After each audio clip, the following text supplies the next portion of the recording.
Hoje vamos falar um pouco mais sobre pesquisa experimental. Olá, eu sou Marcos Vessoso, bem-vindo ao nosso canal.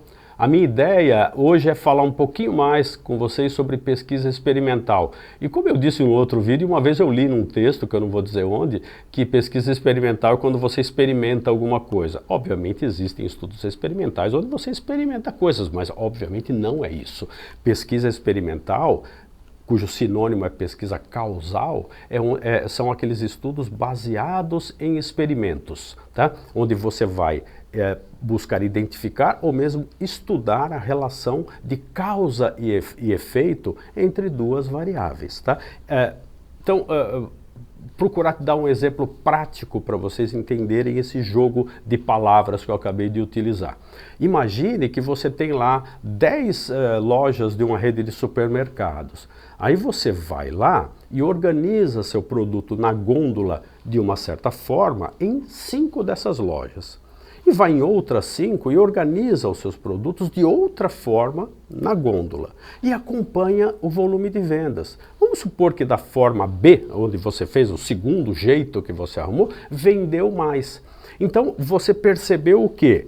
Que o formato de organização do produto na gôndola B, o segundo jeito, ele proporciona um maior volume de vendas. Então você teve uma variável independente, que é aquela que você manipulou, no caso o formato de como você organizou os seus produtos, e você mediu o efeito na chamada variável dependente, ela depende da anterior. Então a variável dependente foi o volume de vendas, então você constatou uma relação de causa e efeito. Usando o segundo desenho de formato de organização do produto na gôndola, você vende mais, você acabou de fazer um experimento.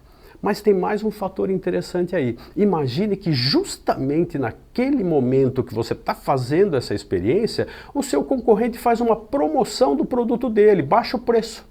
Tá? E aí o que acontece? Você tem a interferência de uma terceira variável nesse trabalho que você estava fazendo. Essas são as chamadas variáveis estranhas. Então, que elas podem interferir no resultado do seu experimento. Se, no nosso exemplo, o concorrente baixou o preço, de repente o impacto no seu volume de vendas, você não vai poder medir realmente o efeito dos desenhos de formato, de como você organizou os produtos na gôndola. Tá? Então, isso é chamado, então, o fato do concorrente entrar nisso é chamado de variável estranha ou espúria, e num desenho experimental de uma pesquisa você tem que controlar esse efeito, né? Você tem que acompanhar, ficar de olho nisso para saber se não existe nenhum tipo de interferência de uma variável estranha.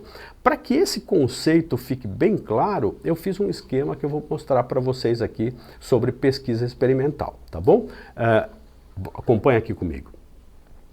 Então, numa pesquisa experimental, você tem uma variável independente ou explicativa, é um sinônimo, tá? Que é aquela variável que você manipula. Tá?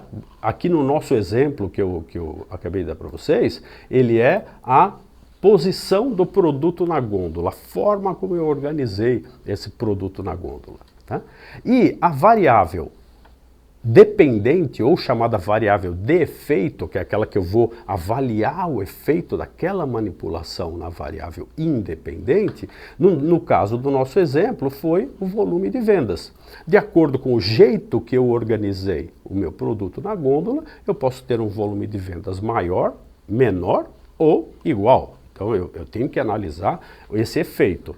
E eu comentei da possibilidade de ter uma variável estranha ou espúria, que no caso do nosso exemplo foi a promoção do concorrente, ele baixou o preço, tá? E eu tenho que controlar essa variável estranha. O que eu chamo de controlar? Acompanhar, tomar medidas para que ela não interfira, tá?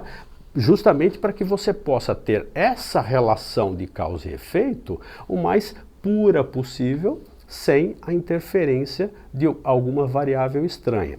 Veja, Esse é um esquema que simplifica muito o desenho de uma pesquisa experimental. O nível de controle das variáveis estranhas impacta também em alguns aspectos dessa pesquisa, mas esse é um tema para um próximo vídeo que, para você não perder, é importante que você realmente se inscreva no nosso canal, acione o sininho de notificações e não esquece de deixar um like para o nosso vídeo caso você tenha gostado do conteúdo, tá bom? A gente se vê então nos próximos vídeos. Um abraço e até lá!